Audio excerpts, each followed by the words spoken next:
দীর্ঘদিনের জল্পনার অবসান। অবশেষে কংক্রিট ঢালাই রাস্তা পেতে চলেছে পুরাতন মালদার মহিষবাথানি অঞ্চলের গোসাইমোড় এলাকার ইকরাপুকুর এলাকার বাসিন্দারা। এই রাস্তা নিয়ে দীর্ঘদিন ধরেই একটি জটিলতা তৈরি হয়েছিল। প্রশ্ন উঠছিল কবে হবে এই রাস্তা। সেই আশায় ছিলেন সংশ্লিষ্ট এলাকার বাসিন্দারা। অবশেষে সেই রাস্তার কাজের আজ আনুষ্ঠানিক সূচনা হয়। এই রাস্তার সূচনা করেন রাজ্যের মন্ত্রী সাবিনা ইয়াসমিন। প্রায় 13 কিলোমিটার রাস্তার শুভ শিলান্যাস করেন মন্ত্রী সাবিনা ইয়াসমিন।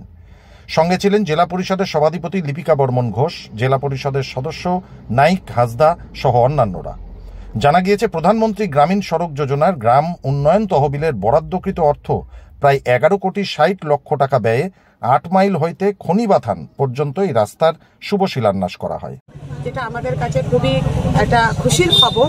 এই রাস্তা হয়ে গেলে মানুষের খুব যোগাযোগ মাধ্যম যেমন স্ট্রং হবে, ঠিক তেমনি মানুষের অর্থনৈতিক অবস্থারও অনেক পরিবর্তন ঘটবে। স্কুল কলেজে বাচ্চারা যে যায় তাদেরও সুবিধা হবে। ফলে সব দিক থেকে এই এরিয়া আরও ইকোনমিক দিক থেকে, সোশ্যালি সব দিক থেকেই তার ডেভেলপ করবে।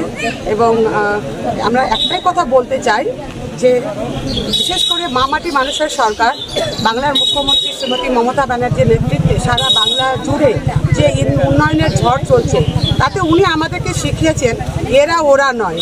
আজকে যেখানে আমাদের এমএলএ এমপি দেয় সেই জায়গাটা তো আমরা সমভাবে, আমি মনে করি তার থেকে বেশি আমরা সেই সব এরিয়াতে কাজ করছি। ফলে আমরা বলতে চাই যে এখানে এমএলএ নেই, এমপি নেই, তারপরেও আজকে এখানে আমরা 12 কোটি টাকার কাজের শুভ সূচনা করলাম। আমি ধন্যবাদ জানাচ্ছি দিদি মমতা ব্যানার্জি। নিজেদের ব্যাপার, ওদের কাজই হচ্ছে ওরকম গোষ্ঠী কন্দল করবে, কখনো নিজেরাই সব কিছু করবে আর অন্য রাজনৈতিক দলের উপর চাপিয়ে দিবে। সবই তো বোঝা যাচ্ছে। শুরু তো এমন হচ্ছে যে সব আমাদের মমতা ব্যানার্জি দিদিকে গাল দিচ্ছে, তৃণমূলকে গাল দিচ্ছে। তারপরে কিন্তু 5 দিন 7 দিন 15 দিন যেতে না যেতে মূল মুখগুলো বেরিয়ে আসছে। মানুষ বোকা নয়, মানুষ জানছে আমরা উন্নয়ন নিয়ে কথা বলি, আর বিরোধীরা বিজেপিরা ওরা অপপ্রচার চালায়, তারা আমাদের শান্তি হরণ করে। এটা দিয়ে ভোট হয় না, মানুষ তাদের পাশে দাঁড়াবে না। 2026-এ মানুষ উন্নয়নের পাশে থাকবে, দিদির পাশে থাকবে, শান্তির পক্ষে থাকবে। এই প্রসঙ্গে আমি বলতে চাই, দুটো বিষয়ে বলতে চাই। প্রথম হচ্ছে যে রাস্তার উদ্বোধন করলেন মন্ত্রী এসে। মন্ত্রী তো জনপ্রতিনিধি, এখানে তো প্রশাসনের হেড আছে, সাবিনা ইয়াসমিন মন্ত্রী আছেন। অবশ্যই এখানকার এমএলএকে বলা হয়েছিল উদ্বোধনে, এখানকার প্রধান জানে, পঞ্চায়েত সমিতির সভাপতিকে বলা হয়েছিল, কাকে বলা হয়েছিল, কীভাবে উদ্বোধন করবেন উনি এসে রাস্তা। আর দ্বিতীয় বিষয় হচ্ছে উনি রাস্তা উদ্বোধন করতে পারেন, খুব ভালো কথা। এই রাস্তা নিয়ে বহুদিনের দাবি ছিল। বিধানসভায় এই রাস্তা নিয়ে মেনশন করেছি আমি। ডিস্ট্রিক্ট ম্যাজিস্ট্রেট অনেকবার চিঠি করা হয়েছে, অনেক কিছু বলার পরে RIDF থেকে রাস্তাটা স্যাংশন হয়েছে। RIDF, rural infrastructural development fund. RIDF বিশ্ব ব্যাংকের টাকা, সেন্ট্রাল গভর্নমেন্টের সেই টাকা স্টেট গভর্নমেন্টকে দেয়। সেন্ট্রালের টাকা, এটা তো লেভেল চেঞ্জ করে।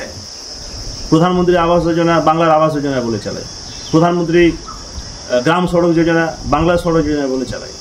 তা আমরা অনেক কিছু বলার পর সে লেভেল ওটা চেঞ্জ করেছে। সেন্ট্রাল গভর্নমেন্টের টাকা, আমাদের অনেক আন্দোলনের ফলে, আমাদের আন্দোলনের ফল এটা। এলাকার রাস্তাঘাট হোক, সেটা আমরা চাই, এটা খুব ভালো হয়েছে। দ্বিতীয় কথা হচ্ছে যে রাস্তাটা কি ওনারা যে করছে, তৃণমূলের ব্যানারে, তৃণমূলের মঞ্চ করে রাস্তা উদ্বোধন হচ্ছে। আমরা আশ্চর্য হয়ে যাচ্ছি যে তৃণমূলের মঞ্চতে কী করে রাস্তার উদ্বোধন হয়। রাস্তা কি সরকারি টাকা না তৃণমূলের ফান্ডের টাকা রাস্তা হচ্ছে? তো সেই ক্ষেত্রে তৃণমূলের ব্যানার, মৃণালিনী মণ্ডল মাইতি মঞ্চতে আছে। মৃণালিনী মণ্ডল মাইতিটা কে? পঞ্চায়েত সমিতির প্রাক্তন সভাপতি। যেখানে পঞ্চায়েত সমিতির সভাপতি নাই, সেখানে পঞ্চায়েত সমিতির প্রাক্তন সভাপতি থাকে কি করে? মন্ত্রী কি করে সেটা করেন? মন্ত্রী কি করে সেটা করেন?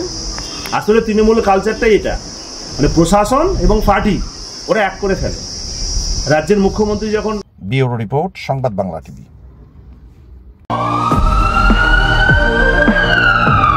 মালদা অ্যাপোলো নার্সিং হোম নতুন রূপে অত্যাধুনিক প্রযুক্তির সাহায্যে সমস্ত রকম অপারেশন, যেমন গলব্লাডারে পাথর, কিডনিতে পাথর, প্রজেক্ট গ্ল্যান্ড অ্যাপেন্ডিক্স, জরায়ুর টিউমার, পাকস্থলী ফুটো হয়ে যাওয়া, সিজার, পাইলস, ফিস্টুলা, হাইড্রোসেল ইত্যাদি অপারেশন অতি যত্ন সহকারে করা হয়। এখানে অত্যাধুনিক মানের ICU এর সুব্যবস্থা আছে। ঠিকানা Malda Apollo nursing home, Rabindra ভবন, নিউ বাস স্ট্যান্ড, আমবাজারের নিকট, মালদা। যোগাযোগ 9932270671।